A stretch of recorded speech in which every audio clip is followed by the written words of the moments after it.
Hello साथियों, नमस्कार। एक बार फिर नेक्स्ट क्लास को लेकर आपके सामने आए हैं। मैं शिव। यहाँ डिस्कवरी चैनल पर आपका स्वागत है, अभिनंदन है।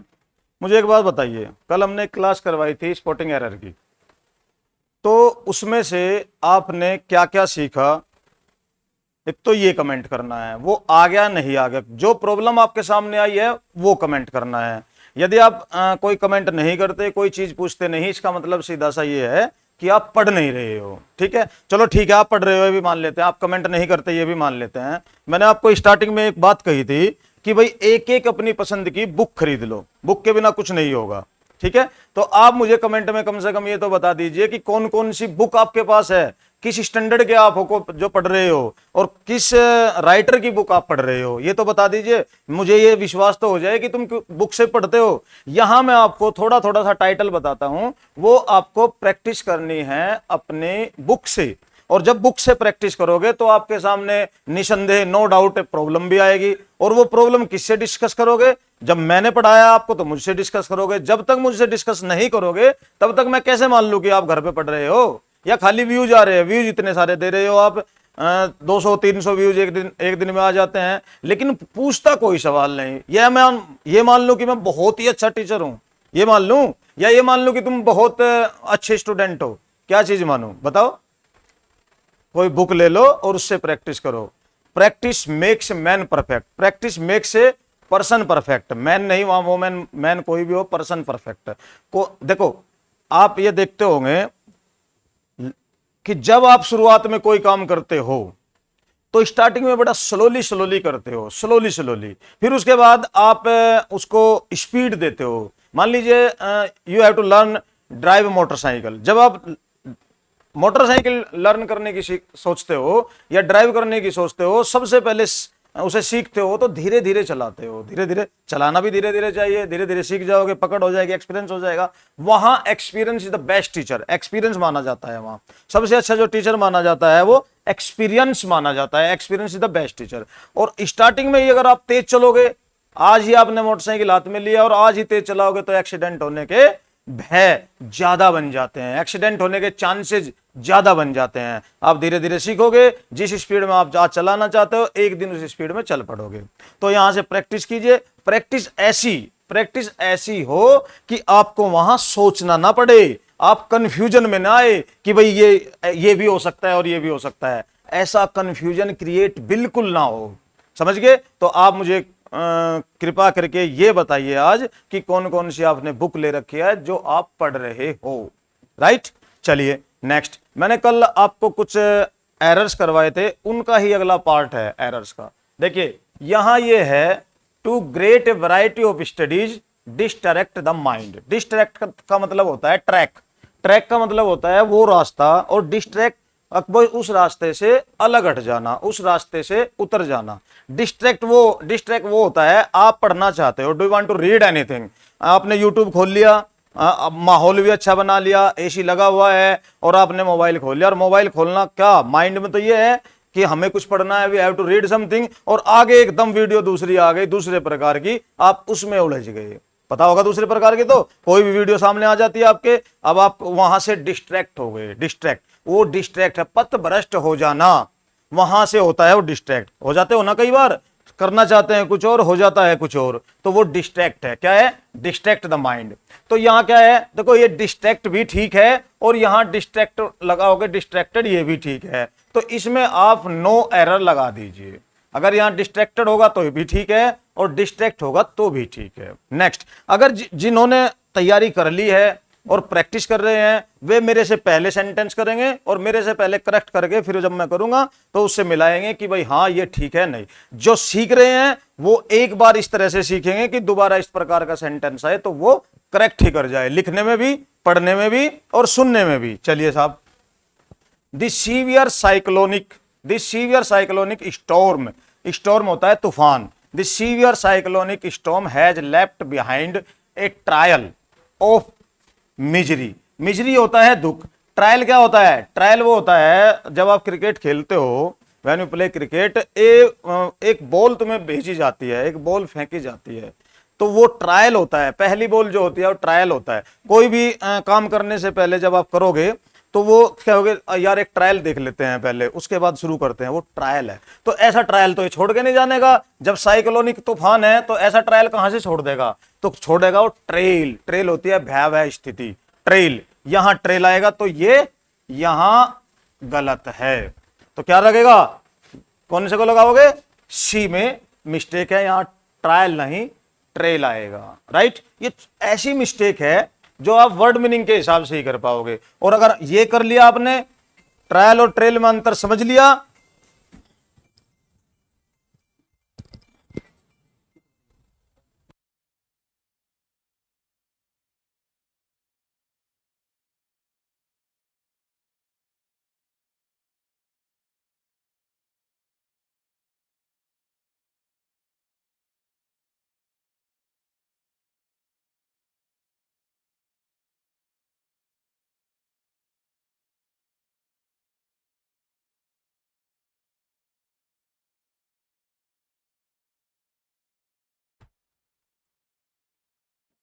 सॉरी दोस्तों एक फोन आ गया था, कोई बात नहीं, होता है।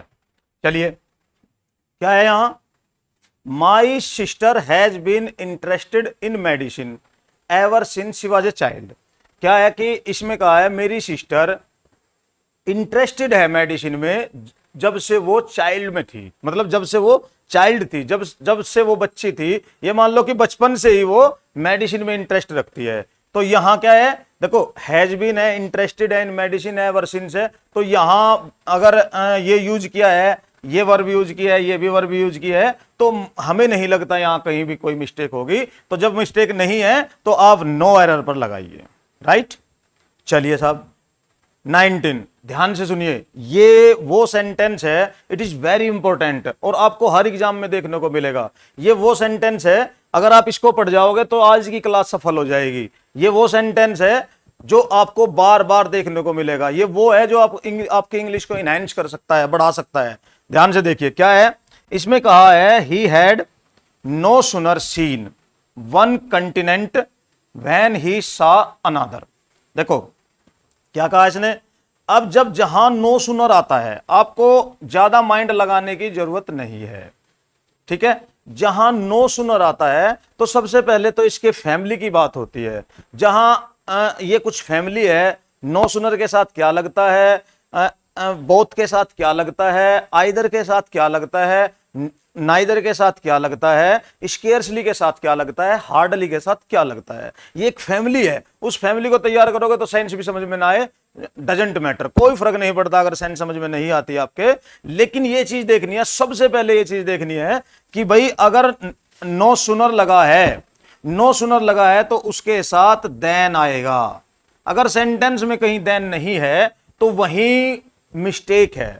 अब इस सेंटेंस को क्या देखते हैं, इस सेंटेंस में he had no sooner seen one continent when, तो यू वैन है, ठीक है। तो यहां क्या आना चाहिए, यहां देन आना चाहिए, सेंटेंस ठीक हो गया हमारा।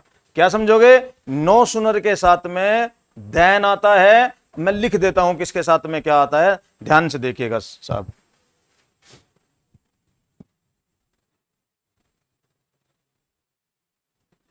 नो सुनर के साथ क्या आता है, देन आता है। बोथ के साथ क्या आता है, बोथ एंड आता है, बोथ एंड। हार्डली के साथ क्या आता है, हार्डली वैन आता है। स्केर्सली के साथ क्या आता है, स्केर्सली के साथ वैन आता है। आइदर के साथ क्या आता है, आइदर के साथ और आता है। नाइदर के साथ क्या आता है, नाइदर के साथ नोर आता है, ठीक है। बोथ एंड है, हार्डली वैन है, स्केर्सली वैन है, आइदर और है, नाइदर नोर है। अगर इनके साथ ये चीज आई हुई है तो आप क्या लगाएंगे, सबसे पहले यही देखेंगे इनकी फैमिली पूरी है कि नहीं है। अगर फैमिली पूरी नहीं है तो आप पहले फैमिली पूरी करोगे कहीं भी ढूंढ के। यदि फैमिली से अलग अलग आए हुए हैं, जैसे नो सुनर के साथ देन की जगह वैन आ गया, तो वही मिस्टेक है। समझ रहे आप, क्या समझ रहे, तो इन्हें देख लीजिए, यही अब की भाई बोथ के साथ एंड आएगा, हार्डली के साथ वैन आएगा, स्केर्सली के साथ वैन आएगा, और आइदर के साथ और आएगा, नाइदर के साथ नोर आएगा, स्केर्सली के साथ वहन आएगा, ठीक है, नो सुनर के साथ में देन आएगा। अब इनके मतलब समझ लीजिए क्या होता है। देखिए साहब, यहां अगर हम नो सुनर का मतलब देखें, नो सुनर, तो इसका मतलब होता है जैसे ही, जैसे ही, जैसे ही। नो सुनर का मतलब होता है जैसे ही, बोथ का मतलब होता है दोनों, हार्डली का मतलब होता है मुश्किल से, हार्डली का मतलब होता है मुश्किल से, समझ गए, और स्केर्सली का मतलब होता है मुश्किल से, इसीलिए दोनों के साथ वहन है, हार्डली और स्केर्सली, हार्डली और स्केर्सली, ठीक है। और आइदर के आइदर का होता है या तो वो या वो, या तो या। नाइदर का मतलब ना तो ये ना वो, मतलब ना आएगा, ना तो वो, नाइदर का मतलब ना तो ये ना वो, आइदर का मतलब या तो ये या वो। तो ये मतलब इनका होता है। इस फैमिली को ध्यान रखिएगा, ये आपको स्पोर्टिंग एरर में कहीं भी मिल सकते हैं 100%। चलिए साहब आगे चलिए। अब यहां देखिए, अगर इसका एक दो सेंटेंस और देखें हम, एक दो सेंटेंस और देखें। No sooner did I reach the station, no sooner had I reached the station, when the train then the train come, then the train come. No sooner did I reach the school then the teacher start reading. No sooner had I reached the home it rains, had I reached the home it rains. No sooner के साथ में क्या आएगा, then आएगा, और इनके साथ में वहन आएगा, समझ गए। ये कभी भी एक बात और नोट कर लो, नोट इट डाउन, नाइदर ये सॉरी नो सुनर कभी भी प्रेजेंट में यूज नहीं होता, ये पास्ट में यूज होता है, डिड के साथ यूज होगा या हैड के साथ यूज होगा, इसे प्रेजेंट में यूज नहीं करते। ऐसा नहीं कहेंगे कि भाई जैसे ही मैं घर पहुंचता हूं वर्षा हो जाती है, अगर यहां ऐसा कहना है तो आपको एज सून एज लगाओगे, एज सून एज। और एज सून एज के साथ में एक चीज और नोट कर लीजिए, एज सून एज के साथ में कोई भी फैमिली नहीं होती, उसका फैमिली केवल यही होता है, एज सून एज के बाद कोमा लगता है, एज सून एज के बाद में कोमा लगाया जाता है, समझ गए। As soon as he enters the home it rains, it starts rain. तो क्या कहा, एज सून एज प्रेजेंट में यूज होगा, मतलब एज सून एज का भी जैसे ही है, नो सुनर का मतलब भी जैसे ही है, समझ गए। या फिर से समझाऊं, नो सुनर ये इनकी फैमिली है, फिर से कर लीजिए, स्क्रीनशॉट ले लीजिए इसका, इसे अपनी नोटबुक में ले लीजिए, आज की क्लास बहुत इंपॉर्टेंट है, ठीक है। ये आपको कॉन्फिडेंस देगी और कॉन्फिडेंस से ही सब कुछ हासिल हो जाता है, कॉन्फिडेंस, समझ गए। चलिए साहब आगे चलिए।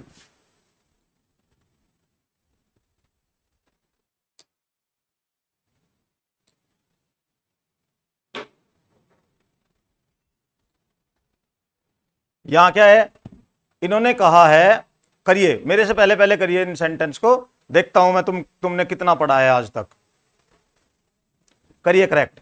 क्या है, can I have a loaf of bread and A jam jar. करिए, कहां हो सकता है मिस्टेक, तुक्का लगाइए, लगाकर देखिए क्या होता है, ठीक।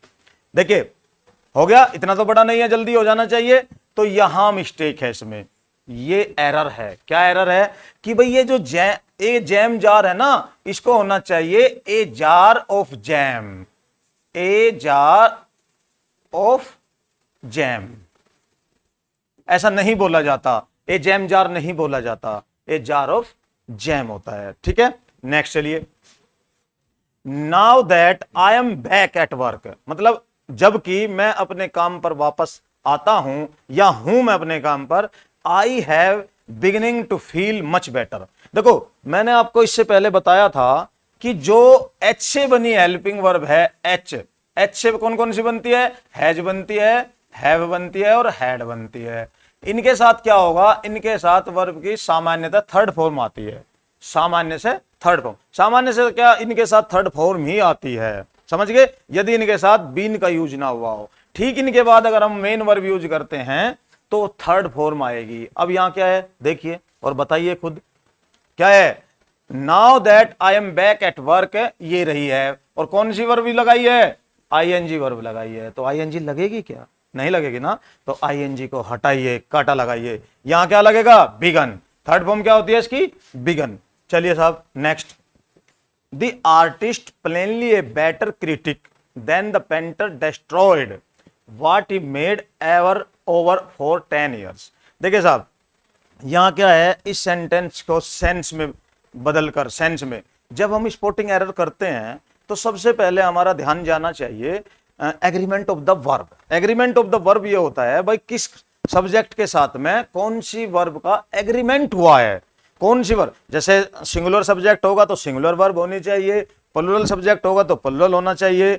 और अगर हेल्पिंग वर्ब हमारे पास ये है, हैज, हैव, हैड है, डू, डज, डिड है, या हैव बीन, हैड बीन है, तो इनके साथ हम कौन सी वर्ब का एग्रीमेंट कर चुके हैं, सबसे पहले तो आपके माइंड में यही आना चाहिए। तो वहां से आप कुछ ना कुछ क्वेश्चन करेक्ट कर जाओगे। जैसे मैंने कहा है, एच से बनी इनके साथ थर्ड फॉर्म आएगी, डी से बनी फर्स्ट फॉर्म आएगी, जहां बीन लगा है वहां आईएनजी फॉर्म आएगी, जहां इजामार है वहां आईएनजी फॉर्म आएगी, जहां वाजवर है वहां आईएनजी फॉर्म आएगी। अगर पैसिव में सेंटेंस उलट जाता है, पैसिव में उलट जाता है, सभी सेंटेंस पैसिव में हो जाते हैं, तो वहां एक ही वर्ब यूज होगी, दैट इज थर्ड फॉर्म, वो थर्ड फॉर्म यूज होगी। पैसिव में तो कोई वो ही नहीं है चांस। लेकिन इतना बेवकूफ थोड़ा ही है वो पैसिव ही पूछेगा आपसे थर्ड फॉर्म ही लगानी है, वो तो सारी चीज पूछेगा ना आपसे।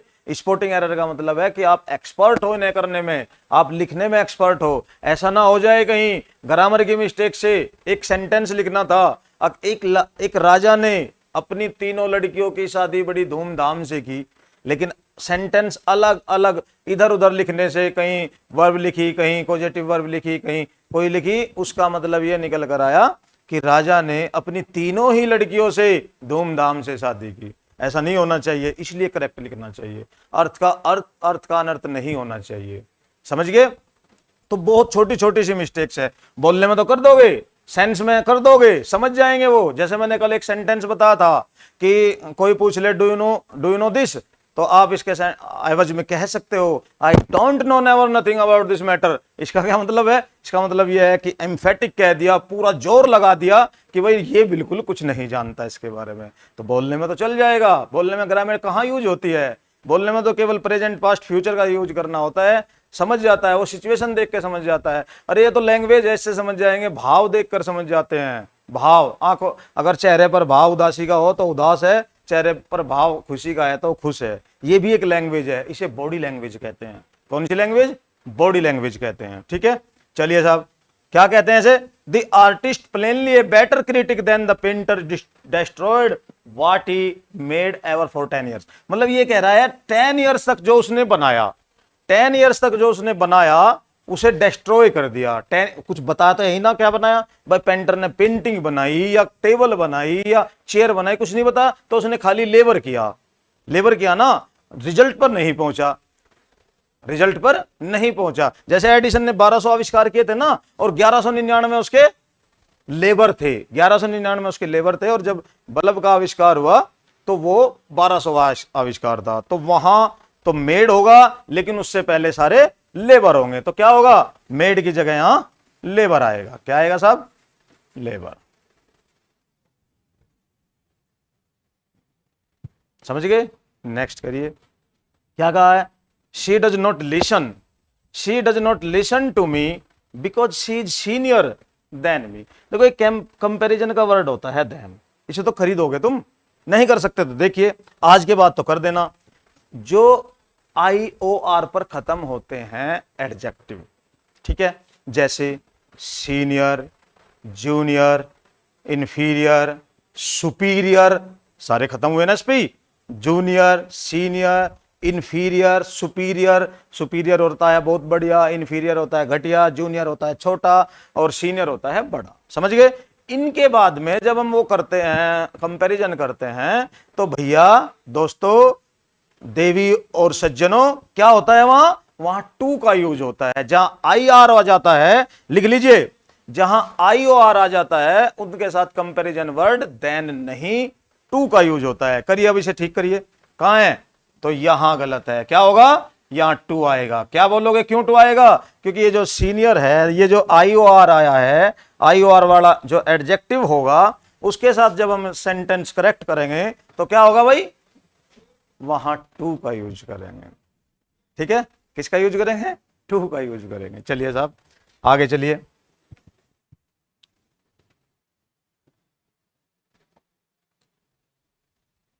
क्या कहता है ये? चलो करिए, मेरे से आगे आगे करिए। क्या सेंटेंस है? The man is the most tallest of the group. The man is the most tallest of the group. क्या है सेंटेंस? बोलने में तो अच्छा लगा, the man is the most tallest of the group, बोलने में तो अच्छा लगा ना, लेकिन मैंने आपको बताया था, I have already told you that double superlative degree we do not use. हम डबल सुपरलेटिव डिग्री नहीं यूज करते। और डबल सुपरलेटिव डिग्री क्या होती है? वहां ईएसटी भी लगा हो और मोस्ट भी लगाया हो, ईएसटी भी लगा हो और मोस्ट भी लगाया हो। ऐसा कैसे हो सकता है भाई? ऐसा कैसे हो सकता है? नहीं हो सकता ना। तो यहां क्या गलती होगी? डबल सुपरलेटिव नहीं होगा, या तो ये आएगा या ये आएगा। दोनों साथ साथ कैसे आ जाएंगे? नहीं आएंगे ना। तो यहां क्या है? इसमें मिस्टेक होगी। जो सुपरलेटिव डिग्री होती है, सुपरलेटिव डिग्री में अगर कहीं मोस्ट आपको दिखाई देता है तो आपको उसके साथ साथ ये भी देख लेना चाहिए कि भाई आगे तो ईएसटी नहीं जुड़ा है एडजेक्टिव में। ऐसा तो नहीं है कि भाई डबल सुपरलेटिव डिग्री यूज कर दिया है। बोलने में तो आप डबल ट्रिपल जितने भी चाहो कर सकते हो, लेकिन लिखने में नहीं दोस्तों। चलिए साहब, आगे क्या कहा है इसने? The boy which money was lost felt sorry. The boy, देखो, the boy which money, boy के तुरंत बाद आया है relative pronoun, the boy which money. अब यहां बॉय है और यहां विच मनी है, ऐसा कैसे संभव है भाई? जब बॉय है तो इसका प्रोनाउन वो होना चाहिए ना, whose. The boy whose money, जो वह लड़का जिसकी money was lost felt sorry, बहुत दुख हुआ उसे। वो जो लड़का था जिसकी मनी खो गई, उसे बहुत दुख हो रहा है, बहुत दुख है उसे इस बात का। तो ऐसा थोड़ी द बॉय विच मनी, अगर यहां थिंग होती द टेबल या द टेबल कह देते और उसके बाद में उसके रिलेट करते तो ये हो सकता था। तो यहां क्या आएगा? बॉय के साथ में विच का यूज नहीं होगा, क्या होगा? हुज का यूज होगा। तो मिस्टेक यहां है दोस्तों, बी में। चलिए साहब आगे, he was very kind enough. अब क्या, अब एक बात बताइए, ये वर्ड है, ये बार बार पूछा जाता है दोस्तों। एक तो ये पूछा जाता है ये लगाया कहां जाता है, एक तो देख लेना ये साथ साथ इसके साथ एडजेक्टिव के साथ लगाया जाता है, ये एडवर्ब होता है, ठीक है। और डबल एडवर्ब इसके साथ में कभी वेरी यूज नहीं होता, ध्यान रखना, ये नोट कर लो। अगर मेमोरी अच्छी है, हाँ मेमोरी से याद आया मुझे, अगर आपको मेमोरी अच्छी बनानी है, अपनी मेमोरी बहुत पावरफुल बनानी है, ऐसा लगता है आपको कुछ भी देखते हैं, सुनते हैं, लिखते हैं, भूल जाते हैं, अगर ऐसी कोई समस्या है तो मुझे बता देना, 5 मिनट की वीडियो बना दूंगा, आपकी मेमोरी इनहैंस हो जाएगी। फिर आपको फेल्ट सॉरी नहीं होगा अबाउट योर मेमोरी। मेमोरी के मामले में आपको ऐसा नहीं होगा, सब याद रहेगा, जो याद करना रखना चाहोगे याद रहेगा। मुझे बता देना कि भाई मैं एक वीडियो बना दूंगा कैसे आपको अपनी मेमोरी बढ़ाना है। मेमोरी का बहुत रोल होता है लाइफ में, जो मेमोरी ही सबसे ज्यादा काम करती है, अंडरस्टैंडिंग से ज्यादा भी मेमोरी काम करती है। एक मैं बताऊं, एक है मेरी नजर में एक लड़का ऐसा जिसका एग्जाम इंग्लिश का ये इसीलिए क्रैक होता, ना तो उसे प्रोनाउंसिएशन पता था कैसे बोलना है, ना ही उसे स्पेलिंग पता था, बस मेमोरी देखी थी। भाई किसी को जैसे नेचर है, नेचर को नटूरे कह दो, कोई फर्क नहीं पड़ता, वो देखेगा कि नेचर की स्पेलिंग ये है और ये नटूरे है तो यही ठीक है। वो मेमोरी का कमाल है। उसने यहां देखो, ये it is not very surprising, ये ज्यादा सरप्राइज वाली बात नहीं होगी अगर मैं कहूं, ये अतिशयोक्ति भी नहीं होगी, हाइपरबोल नहीं होगा। उसने मैथमेटिक्स भी वो कर दिया था, रट लिया था। मैथमेटिक्स के क्वेश्चन भी रट लिए थे, उसके आंसर भी रट लिए थे। नौकरी पे है तो मेमोरी का भी अपना एक कमाल होता है, इसलिए मेमोरी अच्छी करनी है तो बता देना मुझे, ठीक है। क्या कहा इसने? पुलिस रिपोर्ट्स क्लेम, पुलिस की रिपोर्ट ये क्लेम करती है सबस्टेंशियल का मतलब अत्यधिक मात्रा में, सीजर का मतलब होता है पकड़। भाई पुलिस की रिपोर्ट्स क्लेम करती है। अब यहां देखिए, रिपोर्ट है, रिपोर्ट्स तो नहीं है, रिपोर्ट्स है ना। और जब रिपोर्ट्स क्लेम कर रही है तो यहां पकड़ भी तो ज्यादा होनी चाहिए, पकड़ एक थोड़ा ही होगी। जब पुलिस की रिपोर्ट्स क्लेम करती है तो पकड़ भी ज्यादा है, तो यहां मिस्टेक होगी, यहां सीजर की जगह सीजर्स आएगा। यहीं से जहां से आप सेंटेंस पढ़ना शुरू करते हैं, वहीं से आपके माइंड में आना शुरू हो जाना चाहिए कि सब्जेक्ट सिंगुलर है, प्लुरल है, एग्रीमेंट ऑफ द वर्ब कैसे कैसे है। एग्रीमेंट ऑफ द वर्ब यदि आपने अच्छी तरह सीख लिया, अगर नहीं आता तो मैं बता दूंगा, धीरे धीरे चलते जा रहे हैं, बताते रहेंगे, जो मैं पढ़ा रहा हूं वही पढ़ते जाइए, सब ठीक हो जाएगा। डोंट वरी, बी हैप्पी, घबराने की कोई बात नहीं है। चलिए साहब, यहां क्या है मिस्टेक, यहां मिस्टेक है। कोकिन हैव बीन मेड, मतलब पुलिस की रिपोर्ट ये कहती है अत्यधिक पकड़ हुई है कोकीन के विषय में, कोकीन पकड़ी गई है, बहुत सारी कोकीन पकड़ी गई है, पुलिस की रिपोर्ट से कहती है। चलिए साहब, यहां देखिए, इन्हें करिएगा, क्या कहता है, I and my wife were declare. देखो ये तो ठीक है, क्योंकि यहां दो हैं, यहां दो हैं, ठीक है।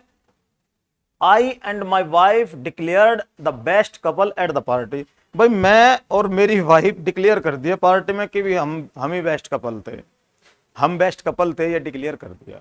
अब इसमें क्या देखे, सेंस तो ठीक आ रही है, बोलने में भी ठीक लगता है, लेकिन क्या है, जब आप फर्स्ट पर्सन और थर्ड पर्सन यूज करते हो तो थर्ड पर्सन पहले आएगा, फर्स्ट पर्सन बाद में आएगा, ठीक है। My wife and I, my wife and I, समझ रहे हो, my wife and I, third person पहले आएगा, फर्स्ट पर्सन बाद में आएगा। और अगर सेकंड पर्सन भी है, अगर सेकंड पर्सन भी इसके साथ है तो होगा यू ही एंड आई फिर भी लास्ट में आएगा। सबसे पहले सेकंड आएगा, फिर थर्ड आएगा, फिर आएगा फर्स्ट, और ये बनेगा 2 3 1। और अगर ये नहीं है तो 3 1, इस तरह से ये देखना है आपको, 2 3 1 है या 3 1 है, लेकिन फर्स्ट पर्सन सबसे लास्ट आएगा, you he and I.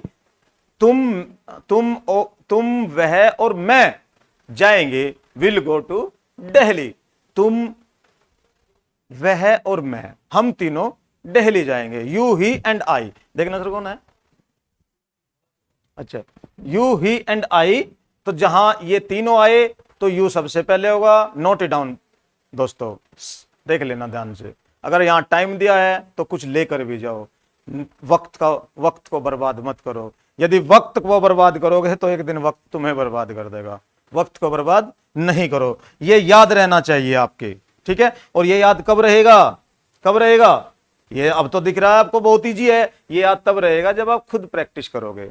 Practice करोगे, अच्छा लगेगा, कहीं भी एक आधा सेंटेंस आपके सामने ऐसा आएगा और आप उसे करेक्ट कर जाओगे तो मन को बड़ा आराम आएगा, जैसे कि आपने बीलवड़ को देख के आराम आता है ना, ऐसे आराम मन को आएगा कि भाई वाह, मैंने तो ये सीख लिया। नेक्स्ट चलिए साहब, my lawn which is over ground needs weeding. Weed का मतलब होता है खरपतवार, जो पत्ते सत्ते हो जाते हैं ना उस पे। तो यहां ये क्या कह रहा है कि my lawn which is over ground needs weeping. तो यहां तो कोई भी गलती नहीं है, यहां तो नो एरर है, क्योंकि इसने कहा कि भाई मेरा जो मैदान है वो ओवरग्रोन हो चुका है। ओवरग्रोन का मतलब बढ़ चुका है, ऐसा बढ़ चुका है कि भाई कहीं से कोई टहनी बढ़ गई है, कहीं से कोई पत्ता बढ़ गया है, कोई सूखे हो गए हैं पत्ते, कोई बड़े हो गए हैं, कोई इधर को कोई उधर को, तो ऐसे उसमें क्या कहोगे कि भाई वो ओवरग्रोन हो गया है, तो उसे वीड की जरूरत है, वीडिंग की जरूरत है। वीडिंग का मतलब खरपतवार को एक तरफ कर देना, तो ये ठीक है। All works of creative writing have anaesthetic appeal. Anaesthetic होता है सौंदर्य, एनेस्थेटिक, और ये जो एस लगाया है ये होता है सौंदर्य शास्त्र। सौंदर्य शास्त्र पता है, सौंदर्य सुंदरता, जिस शास्त्र में सुंदरता का वर्णन हो वो एनेस्थेटिक्स है, और एनेस्थेटिक होता है सौंदर्य। तो यहां क्या आना चाहिए आपके हिसाब से, शास्त्र आना चाहिए या सौंदर्य आना चाहिए, क्या आना चाहिए, यहां सौंदर्य आना चाहिए, शास्त्र नहीं आना चाहिए, एनेस्थेटिक। तो यहां मिस्टेक है, समझ गए। हैव, मैंने आपको ये कहा था कि भाई इसके बाद में हैव के बाद में थर्ड फॉर्म का यूज होता है, आपके यदि किसी भी बच्चे के माइंड में आया हो, लेकिन उससे पहले ये देखना कि आगे वर्ब है या नहीं है। आगे वर्ब नहीं है, ये एडजेक्टिव है, एडजेक्टिव है, ये वर्ब नहीं है। और ये हैज हैव, जैसे मैंने बताया था, हैज हैव हैड का मतलब रखना भी होता है। ये जहां मेन वर्ब का काम करती है, जहां मेन वर्ब होती है ये, तो इनका अपना मतलब रखना निकल जाता है। अकबर मेरे पास है, जैसे कहे मेरे पास एक काली कार है, I have a black car, I have a black car, तो इसमें कहीं थर्ड फॉर्म नहीं लगाई ना, तो ये ऐसा भी यूज होता है इनका। और अगर मैं ये कहूं कि मैं ये काम पूरा कर चुका हूं, I have done this work, I have done, ये क्या है, यहां हैव के साथ में डन फॉर्म आई है, तो यहां ये हेल्पिंग वर्ब है, इसलिए इसके साथ मेन वर्ब आई है। जहां ये अपने आप में ही मेन वर्ब होगा वहां उसकी जरूरत नहीं पड़ेगी, राइट। चलिए साहब, कॉल इट अ डे, हम क्या बोलते हैं जब जितना पढ़ाना होता है उसके बाद में कॉल इट ए डे बोलते हैं, कॉल इट ए डे। इसका मतलब होता है बस आज इतना ही, बस आज इतना ही।